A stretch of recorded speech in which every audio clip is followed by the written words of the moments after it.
When I hear this question, I get really worried because I wonder if the person asking is at a point where nothing I say is going to matter. Because when you say it'd be worth it to me, it means that I see the marriage as of no value. Right? And I just feel like happier if I just didn't have to deal with it. I'd rather have nobody.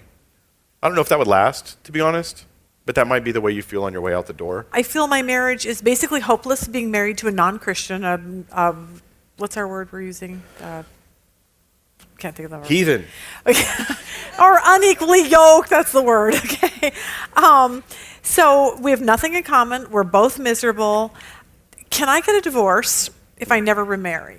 Because it would be really worth it to me to do that. And I think that comes off of the Corinthians verse where it says, women, you can leave your spouse, but then unless you remarry him, that whole thing. So 1 Corinthians 7 does have a verse similar to that, but I'll try to quote it off the top of my head.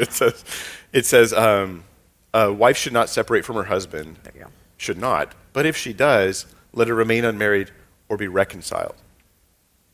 So it's interesting how that happens. That it doesn't sound like she would have got kicked out of the church for it exactly if she did separate, but she was told not to. But people do, and then they're like, well, then remain unmarried. So in a sense, I'm like, hey, if you do separate, sometimes remaining unmarried, and you're the cause of the separation, you're the one bringing it up, it's to stay separate. But here's the thought. The reason for the command seems to be because the marriage should be restored. The heart behind it, right, is to restore the marriage. It's not permission. You're allowed to separate if you don't get remarried. And that's kind of the question, that it's couched that way. So I think that's, it's kind of like if your kid goes, I'm just going to stop going to high school. Is that okay if I get a job? And part of you's like, well, if you stop going to high school, you're going to get a job.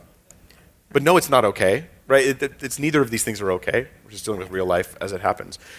So when I hear this question, I get really worried because I wonder if the person asking is at a point where nothing I say is going to matter. Because when you say it'd be worth it to me, it means that I see the marriage as of no value. Right? And I just feel like happier if I just didn't have to deal with it. I'd rather have nobody. I don't know if that would last, to be honest, but that might be the way you feel on your way out the door. So the question is the primary function of marriage to make me happy? And when I put it that way, we split into two camps. The people who were like, obviously not, and the people who say, obviously. And these two camps, I mean, almost everybody I've heard who left a marriage seemingly under questionable circumstances, later they tell the story and they go, I just wasn't happy. Don't I deserve to be happy? Like, I value your happiness, but if you value your happiness too much, you become a narcissist. And you can't really be a good follower of Christ if you value your happiness in the present world that much. We're choosing between this world and the next. We're choosing between instant gratification and ultimately the pleasure of God all the time. And of course that applies to our marriages. I don't know if the person's able to hear me say these things because this stuff's kind of offensive when you're feeling that strongly that you just want to get out of Dodge. So I would say first, get your heart, mind, and life truly surrendered to and focused on Christ. How the world hears this is, oh, this is the church with the male leaders in the church forcing you to stay married and miserable. That's how the world hears it. I think how a Christian hears this is, Jesus calls you to live for him, to honor him in all you do, and to wait on him for comfort and glory that lasts forever in his presence. And he's worthy. He is worthy of your obedience to him. And when you look at your marriage and you go, and my marriage is more than about my happiness. I'm picturing something in the world about the truth of Christ. When you see it that way, all of a sudden it's like, I can't just cast it aside because it's no longer a hamburger that I'm eating that's not pleasurable, so I throw it away. It's something that has immeasurable value to people beyond me, to the Lord and even in the world. But in the question was embedded this idea of we have nothing in common. And I thought that was really interesting. We have nothing in common. Me and my wife talked about this because I have very few hobbies. I'm interested in a lot of things, but I have like almost no hobbies at all. Like I remember trying to find a hobby, like I was looking online, hobbies for guys.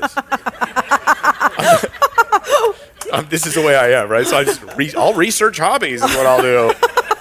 So I looked at like 100 hobbies for guys, and I was like, I don't think I want to do any of that stuff, You know how long it takes to clean guns after you go shooting? Shooting's fun, but it's just a lot of work, I don't know, man. If I go fishing, that takes like all day. I got a lot of stuff to do. So I do stuff with my wife. We have things in common, but they're all things she likes and I don't even care about. Right? It's perfect. I mean, it's completely true. Like we go, we do stuff, and I mean, like I would never do this if it wasn't for the fact that she wants to, but I'm doing it for her. So we have several things that we do, a bunch of stuff we do all the time, that's just for her. Aww. I like that personally. And so I'm not excited about or interested in it, but I'm interested in her. And so I intentionally do it and I get involved and I'll be there and try to care about the stuff that I think doesn't matter. And I say all this to say, I understand you don't have anything in common and that's okay. You can have a great connection by just getting involved and caring about the things they like, and that's okay too. And I do it all the time, so don't tell me it can't be done. I do it all the time. So I think it's very important and healthy. It's easy for a guy like me to just do ministry all the time, 24/7, but I don't because I got married. And that takes priority over my ministry. At least my obedience to Christ does in my marriage to fulfill my role and my calling before God. So set that stuff aside. Because there's a danger in slowly separating. So in marriage, if you guys know this, but in marriage, if your lives become isolated from each other so that you live together, but other than that, they're not really overlapping much, you are doomed. You need to make them overlap as much as possible. And if you're married to a non-believer, it's going to be even harder, so you got to work even harder for it. So like, all he cares about is fishing. I hate fishing. Go fishing. You got to do something. You have to connect. You got to create overlap between your lives for the sake of your marriage, not just for the sake of your enjoyment of that event or of that task. And I think that could help to start to bridge the gap because one day, and even in marriage like this, one day of having a good time together can just refresh your heart so much. And it can be really good.